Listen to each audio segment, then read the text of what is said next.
Bismillahirrahmanirrahim. Assalamualaikum warahmatullahi wabarakatuh. Hai semuanya, bagaimana kabarnya hari ini? Semoga kita selalu dilindungi dimanapun kita berada. Nah, sebelumnya perkenalkan, nama saya Olivia Cynthia Della dengan NPM 235010010 dari angkatan 23 jurusan PPKN. Di sini yang pertama ada pengertian komitmen kebangsaan. Nah, yang pertama ini ada definisinya. Definisi komitmen kebangsaan ini adalah kesadaran dan kesediaan warga negara untuk memperjuangkan dan mengembangkan negara. Nah, yang kedua ini ada ciri-cirinya. Yang pertama ada menghargai identitas nasional, dan yang kedua ada menghormati konstitusi dan hukum. Yang ketiga berpartisipasi dalam kegiatan sosial dan politik. Dan yang terakhir ini ada mengembangkan rasa bangga dan cinta tanah air. Selanjutnya ada tujuan komitmen kebangsaan. Tujuan komitmen kebangsaan ialah untuk memperkuat persatuan dan kesatuan negara Republik Indonesia, yaitu NKRI ya. Nah, komitmen kebangsaan ini juga mengajarkan untuk menempatkan kepentingan bangsa dan negara di atas kepentingan pribadi atau golongan. Selanjutnya di sini ada faktor-faktor yang mempengaruhi komitmen kebangsaan. Nah, faktor-faktor ini terbagi menjadi 3 bagian. Yang pertama, faktor internal. Contohnya ini ada pendidikan. Pendidikan yang baik tentang sejarah, budaya, dan nilai-nilai nasional dapat memperkuat komitmen kebangsaan. Yang kedua, contohnya yaitu kultur dan tradisi. Warisan budaya dan tradisi yang kuat dapat memperkuat identitas nasional. Yang ketiga, agama dan spiritualitas. Yaitu keyakinan agama dan spiritualitas dapat mempengaruhi komitmen kebangsaan dengan menekankan pentingnya kebaikan dan kesetiaan. Contoh yang keempat yaitu keluarga dan lingkungan. Nah, keluarga dan lingkungan ini sangat berpengaruh dengan dapat membantu kesadaran dan komitmen kebangsaan. Nah, yang terakhir ini adalah pengalaman pribadi. Pengalaman pribadi seperti mengikuti kegiatan sosial atau politik dapat memperkuat komitmen kebangsaan. Itu seperti contoh-contohnya. Selanjutnya yang kedua ini ada faktor eksternal.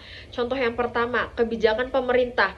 Nah, kebijakan pemerintah yang seperti apa sih? Kebijakan pemerintah yang adil, transparan, dan responsif. Itu juga dapat memperkuat komitmen kebangsaan. Yang kedua ada media dan informasi. Nah, media yang independen dan berimbang dapat membantu juga membentuk opini publik dan memperkuat komitmen kebangsaan juga. Nah, yang ketiga ini lingkungan sosial yang mendukung dan inklusif dapat memperkuat komitmen kebangsaan. Nah, yang keempat ini ada komitmen dan kesejahteraan. Kesejahteraan ekonomi dan sosial yang baik juga dapat memperkuat komitmen kebangsaan. Dan yang terakhir ini ada globalisasi dan perubahan sosial. Nah, perubahan sosial dan globalisasi ini dapat mempengaruhi komitmen kebangsaan dengan menawarkan alternatif identitas dan nilai-nilai. Selanjutnya yang terakhir ini ada faktor psikologis. Nah, contoh yang pertama identitas nasional. Baik, identitas nasional ini adalah kesadaran dan kebanggaan terhadap identitas nasional dapat memperkuat komitmen kebangsaan. Contoh yang kedua adalah yaitu kesadaran sejarah. Nah, kesadaran sejarah ini dapat memperjuangkan bangsa, dapat memperkuat komitmen kebangsaan juga. Nah, yang ketiga ini ada rasa bangga dan cinta tanah air. Nah, rasa bangga dan cinta tanah air ini dapat juga memperkuat komitmen kebangsaan. Nah, yang keempat ada kesetiaan dan loyalitas. Nah, ini tuh kesetiaan dan loyalitas terhadap negara. Nah, ini juga dapat memperkuat komitmen kebangsaan. Yang terakhir ini ada pengaruh tokoh dan pemimpin. Nah, ini juga pengaruh tokoh dan pemimpin ini dapat memperkuat komitmen kebangsaan juga. Nah, selanjutnya di sini ada cara memperkuat komitmen kebangsaan. Komitmen kebangsaan ini adalah komitmen individu atau kelompok untuk menjunjung tinggi nilai-nilai kebangsaan seperti persatuan, kesatuan, dan kebinekaan. Di sini juga ada beberapa contoh cara untuk memperkuat komitmen kebangsaan. Nah, yang pertama ada cinta tanah air, yaitu mencintai tanah air dan bangsa Indonesia. Yang kedua, membina persatuan dan kesatuan. Nah, yang ketiga ini ada rela berkorban. Berkorban dengan tenaga, pemikiran, dan menahan diri dari perbuatan yang merugikan bangsa dan negara. Yang keempat ada menghargai perbedaan. Nah, menghargai perbedaan ini yaitu menghormati perbedaan antara suku, ras, budaya, dan latar belakang.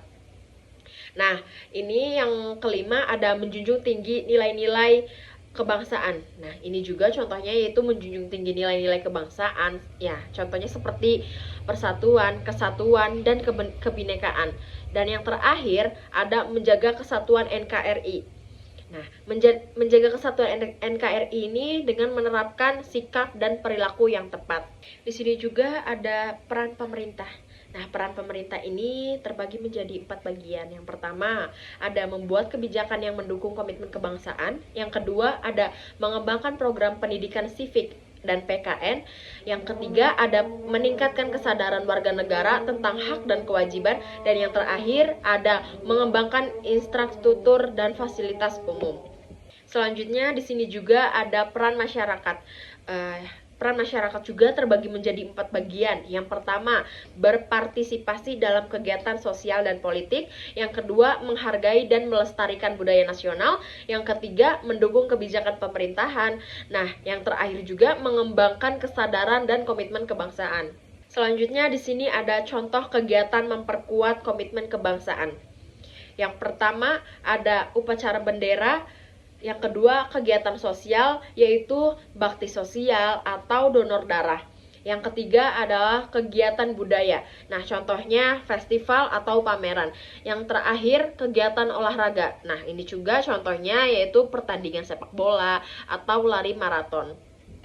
Baik, di sini selanjutnya ada kesimpulan. Nah, kesimpulan dari materi yang saya tadi jelaskan itu adalah komitmen kebangsaan ini sangat penting untuk membangun kekuatan dan persatuan bangsa. Nah, perlu kerjasama juga antara pemerintah, masyarakat, dan individu untuk memperkuat komitmen kebangsaan agar menjadi lebih kuat dan bertahan. Baik, mungkin itu saja yang bisa saya sampaikan. Bila ada kesalahan dan kekurangan, mohon dimaafkan. Terima kasih banyak. Assalamualaikum warahmatullahi wabarakatuh.